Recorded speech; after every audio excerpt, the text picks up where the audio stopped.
going on, people? Welcome to the tactical preview for the big one on Thursday night. Manchester United's second leg game against Barcelona, man. We got a 2-2 draw at the Nou Camp, and tactically, we got it spot on, and it was only execution as why we didn't score the 4 goals that Erik ten Hag said we should have. Big game. Get involved in the comments. I'm looking forward to this one. Cam, over to you. Massive. What? Yeah. Do the same again? Exactly the same again? You know, it's going to be a different Barca. They're going to have different systems, different players coming in potentially. Well, not potentially, they will, because there's no Pedri, there's no Gavi. Sergio Busquets is now fit, just to give you guys an update.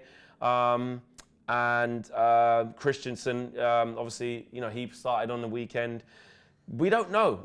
So we don't know. Yeah, there could be changes from Gavi. There could be changes from Erik ten Hag as well. But what I want to focus on first, just quickly, what Erik ten Hag at the Nou Camp did was he made sure this game was as transitional as possible. He made it as focused on duels for United as possible. And if you've watched what we've said about the Leicester game, that's what ten Hag's done this season. He knows where we are as a team. We're brilliant in transition. We're not quite so good at playing the ball out from sort of our own third in our own way. So we make games as duel-based, as transition-based as we possibly can. And that is what we did brilliantly against Barcelona. And that's why, as Ten Hag said, we probably could have had a few more goals as well and could have come out with the win. The second leg is going to be a really tough game, but look, these are the sort of weeks as a United fan you want. We've got Barcelona in a European tie, second leg. We're in the game, back at Old Trafford. It is going to be bouncing Thursday night, and then we've got Carabao Cup final Friday. What a week! It's massive, and you saw Erik ten Hag. I mean, we'll get to the tactics in a second, but let's just talk about emotion and our manager walking into the tunnel just in front of the Stretford end, pointing. Listen, you guys here, all of you guys here, get here Thursday and we beat Barcelona together. That was the message. It was clear. That's what it was. It's clear. That is what it is, because this is a massive game. And you know what? I speaking to a lot of people after the Leicester game and talking about, you know, obviously our confidence was up, 3-0, clean sheet, Rashi, everything's perfect. And I was asking people about this game. What do they think? You know what I got, Cam?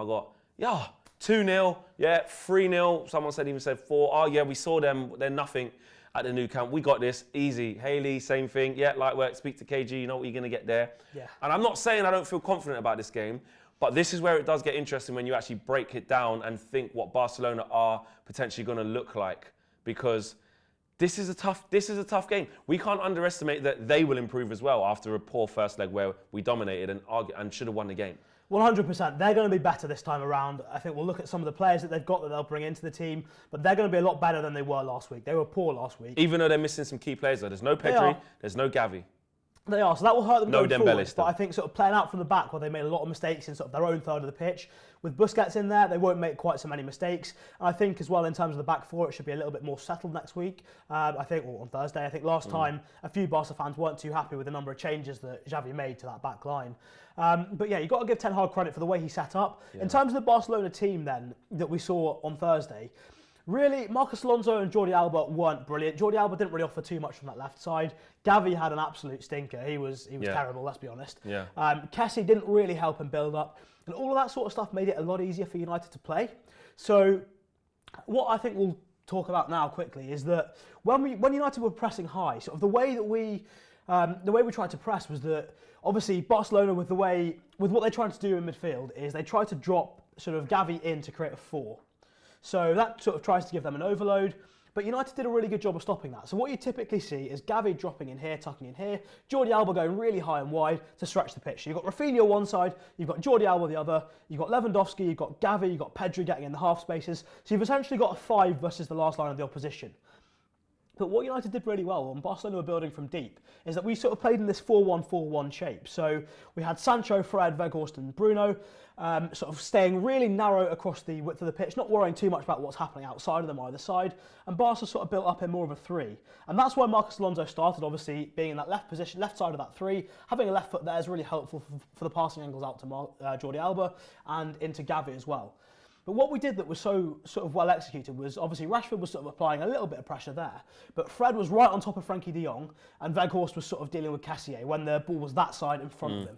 And because Fred is so good, so athletic, so mobile, he was able to just keep on top of De Jong all the time. And De Jong is their biggest player in build-up when Sergio Busquets is out. So any time pretty much he was on the ball, Fred was right on top of him. So he couldn't really get on, he couldn't really turn, he couldn't play forward. And that meant that Barca couldn't really exploit this 4-3-3 that they've got with this midfield box here up against Weghorst, Fred and Casemiro.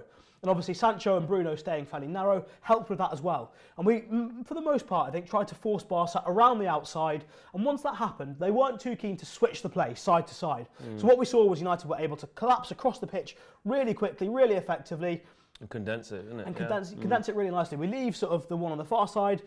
If it's like this, where Lewandowski's come across, Shaw will take him. Varane will deal with Gavi, or Wan-Bissaka will deal with Gavi. And then we just leave the far side, knowing full well that they're probably not going to switch the play too often. And that made things really easy. So I would expect, second leg, Xavi to be telling his players, switch the play.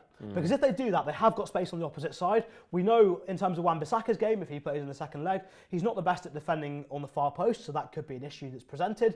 But I think the switch of play is an area where Barca can do a lot better potentially as we move into the second leg. Do we need to be aware, and this is not to be too negative because we're going to talk about our threats in a minute. We're just, this is a tactical breakdown or tactical preview, so we have to talk about the opposition and what they can do well and what we need to be aware of. Do we need to be aware, like you said, of how much they can improve? So say, let's switch it to the players that will probably play. Yes. Because we've had a look at Barca's game against Cadiz, and we know that Rafinha didn't play, obviously. That will be because he's going to start. Sergio Busquets was on the bench, and Gavi said after the game that was precautionary. He's ready to play. They don't want to keep him fit for Manchester United, obviously with no Gavi or Pedri as well. Jordi Alba didn't start the game. Marcos Alonso didn't start the game. Ansu Fati did, and Ferran Torres did. So we can kind of do a little bit of guesswork about what we think this Barcelona team will line up like and how they will play differently. So what I would expect here with Koundé and Araujo in that game started out as a centre-back with Koundé on the right side. That was obviously because Xavi had expected Marcus Rashford to... So it started off this way around, didn't it? Yeah, so Xavi had expected Marcus Rashford to start on the left for United. He wanted his best defender playing up against him. Didn't happen. Yeah. Ten Hag outfoxed him there. Rashford started up top. And so eventually he was forced into switching those guys around. Now that will help them playing out from the back because Araujo is pretty good playing out from the back. So I expect sort of going into the second leg, we'll start with Araujo at centre-back and Koundé on the right side. In front of that, Busquets and De Jong there gives us much bigger problem because now, rather than just really De Jong and build up there in their sort of 3-2 here, we've actually got to worry about both of these guys genuinely causing problems. So that might cause, if Fred's... I would expect something similar there with Fred on top of Frankie de Jong.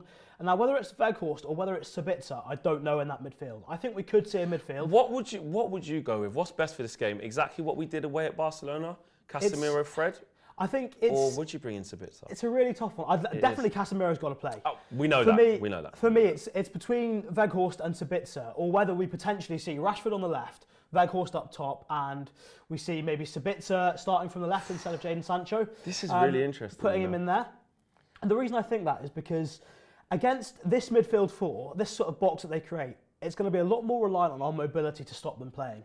It's going to be a lot more reliant on shuttle runs. So as good as Weghorst was against Kessié, who isn't too much of a threat in build-up, I think with Busquets, I mean, you could be chasing shadows. If you're not within 2 yards of him, you can't do anything. He's just that good. Yeah, he will just move the ball. This is one of the goats to best to ever play the position. This is no joke. He will pick you apart. Even though he's at the latter age of his career, yeah. Do not get it twisted of what Sergio Busquets is. Exactly. He will pick you apart. So I'm not sure we'll go with Weghorst there. I think it could be Sabitzer that comes in and maybe drop Sancho. Rashford starts wide left. I think that's the only change I can expect to see happening.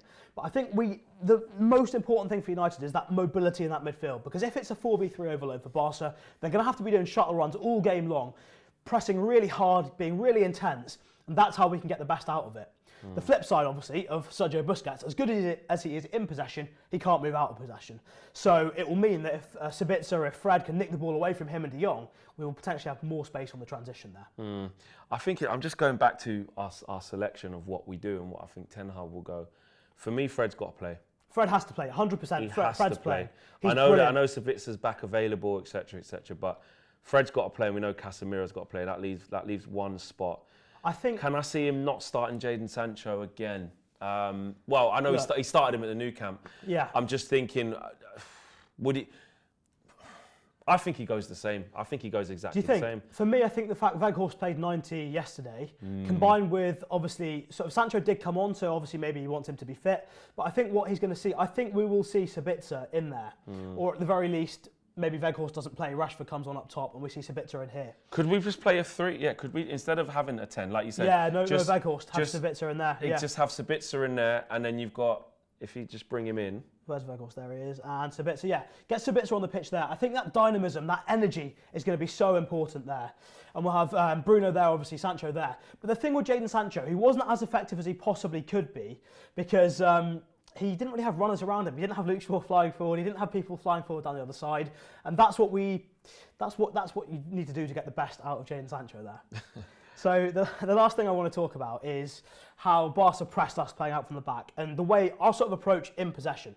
So what we saw, which was a bit different, we typically see this kind of setup from United at goal kicks, with Shaw passing to De Gea or the left centre-back passing to De Gea, and then we sort of try and find our way out with a 3v2. What we saw against Barca was a little bit different. Rather than De Gea being in the centre of his goal, he pushed over there to become almost like it's almost like he's the right centre-back there. Varane pushed up there. And what it meant for the press was that we had two options. Either, obviously, you can go long and target this area, we'll come on to that in a second, but also, because De Gea was there, Varane was sort of, Gavi would go in and press there, and Varane would come in here. Yeah, he was doing that a lot, yeah. Came in a few times. That helped us to bypass the press really nicely. When he arrived in there, obviously sometimes we did give it away. Yeah. But that was a nice way of playing short, and then obviously Luke Shaw can come out there, deal with that sort of thing. And we got out quite a few times. To be fair, Barcelona didn't really press us that much for being in their stadium, away from home, cauldron of noise. You know, you're looking at them trying to win the ball high up. Yeah, they did sit off us a bit. Their pressing structure's a bit different. So they sort of set up in a 3-2-3-2. So you've got the back three again that we sort of see in their build-up. You've got Jordi Alba pushing really high on one side, Rafinha on the other side. Pedri was sort of right on Casemiro to stop him getting the ball in time and space. And then obviously Gavi and Lewandowski up top. But yeah, these guys were intense, these three here. But the wingers either side weren't really too intense. So there was plenty of time and space for Malacia, for Dalot. And I think because United, again, the key is making it focused on duels and transitions, that sort of stuff. We were able to go long into this area. And look, every single Barcelona player there is man for man. And yes, I get that from a Barcelona point of view, you want to be able to press high, have as many players high up the pitch. But you've got to be sensible at some point. It's just naive leaving Weghorst up against Kessie. I mean, yeah, I know he didn't win much in the air, but when the ball goes beyond him, you've got Rashford, you've got Fred, you've got Bruno, already locked on to win that second ball. These guys come alive in those situations. They are fantastic. And because that ball's gone long, you're not really sure what happens. The defence are disorganised. Even if it's half a second, 1 second, 2 seconds, it's basically a mini transition that we find again. And so if any of these guys can get on the ball, and look, you're going to back Fred, you're going to back Weghorst to get his long legs in the way, and Bruno, they can find a ball through, and Rashford's through on goal. So it's really important in terms of creating those transitional situations that Barca were so naive to leave us sort of man for man in those areas. And that's why you're kind of expecting, like we're talking about the improvement from Barca. Let's not underestimate that. I know we're excited, and we should be excited, and we should be confident. You can feel it. You can feel that the momentum's with us going into this game, and if we turn up and play to our capabilities, I feel like we're better than that Barcelona side. Without Pedri, without Gavi, yes, big respect to Busquets, big respect to Frenkie de Jong, etc. But I feel like the moment that we're in, after what I saw away at the Nou Camp, and I know they can increase their in tempo and intensity, etc., I still think we're better than them in this moment and in this type of game at home. But we just have to be on our game. I just wanted, before we wrap up, just defensively for us, is it as easy as, obviously, Martinez would come straight back in? Is that even definitely a given? Do you know what? The difficult thing, I think, with that is that if we just go back to the to Barcelona in possession, they do tend to overload their left side with combinations. So you'll see, I'll just use the players that they had in the first leg available. You'll see a lot of this happening, and they sort of create these overloads on the left side with the intention of then switching the play out to Rafinha on the other side, which they didn't really do too much of. But what you saw was that sort of Gavi tucks in here, Lewandowski tucks in, our defenders come across. And a lot of times we left Malacia sort of just 1v1 out there, rather than him tucking across to deal with anything here. We trusted these guys to do their jobs. Malacia would stay opposite Rafinha. And you know what? 1v1, Malacia is a brilliant player. I think Malacia, what Malacia's got that Shaw maybe doesn't have in his arsenal, though Luke Shaw's obviously a brilliant player as well, is that sort of defending the inside shoulder, agility in those tight spaces, Malacia is really good and he's tenacious, he'll get back in, he's so quick off the mark that up against Rafinha 1v1, I would back Malacia to lock him down. Would you would you back Luke Shaw to go back to left back and Martinez to come in? Yeah, I mean, look, yeah. Do you think that will happen? I think that will happen, but I wouldn't be disappointed if he started Malacia up against Rafinha with the intention. Well, because Luke Shaw's got to play, and Luke Shaw will play. Obviously, he got taken off as well. You can't take. It would be Luke Shaw. No, Martinez is coming straight back in the team. Is he definitely coming back in? Yeah. There's no tactical thing. 100%. 100%. Okay, good. I think with There's the way been a couple of times where I'm like, I don't know, man. Sometimes it looks like Eric's kind of gone for Luke Shaw over Martinez. You know, look at the what was it? The lead. It was before the Barcelona. No, yeah, the Leeds game. He didn't even start him, even though he wasn't going to play against Barcelona. He went, that was a bit tactical. But everyone said it was just to warm up Luke Shaw to play at centre back in preparation for that. So there you go. I think the thing that's going to define this game in this second leg is going to be the threat that, rather than Gavi, that Ansu Fati can provide in those ares, and whether Barcelona switch to play more. United defended really narrow. We compressed across the pitch really, really well once Barcelona played down one side, and when they did their combinations on the left, Malacia locked up Rafinha. Yeah. If they now start doing some more combinations on the right side, which with Busquets there is likely to happen, that's possible. And then we'll have sort of Balde and Ansu Fati on the opposite side. They switch the play there, we could start to have some issues because Balde and Ansu Fati are good ball carriers. They can cause problems with their dribbling. That is the issue they can cause us. But look, if we make this a game based on duels, on transitions, find a way to do that. It doesn't matter how you do it, whether it's Weghorst up top, Weghorst in the 10. Make it a game based on duels and transitions. We can beat any team in world football right now. There you go. You've heard it. Give us your predictions in the boxes below. Smash a like on the video. Subscribe to the channel if you are new. Cam, it's all said and done. You've broken it down. You've done all the tactical, the jazz, all of that stuff. You're going to put me on the spot now. I'm going to put you on the spot now. Prediction. 2-1 United. I'm going to match you because that's what I think. You might say it's safe. I know a lot of you at home are saying don't be scared. 2-0 easy. 3-0 easy. There's no Pedri. There's no Gavi. There's no this, there's no that, but sometimes when it gets like that, that's when you take your eye off the ball. That's when the other team comes with something a little bit different, and you can sometimes underestimate their quality, and I do not want us to do that. When you're in the trenches, you've got to fight your way out. Exactly. It's up to Barca. Have you got what it takes to fight your way out? Exactly. Let's go. See you then. Please, come on. Come on, we're out of it. Peace.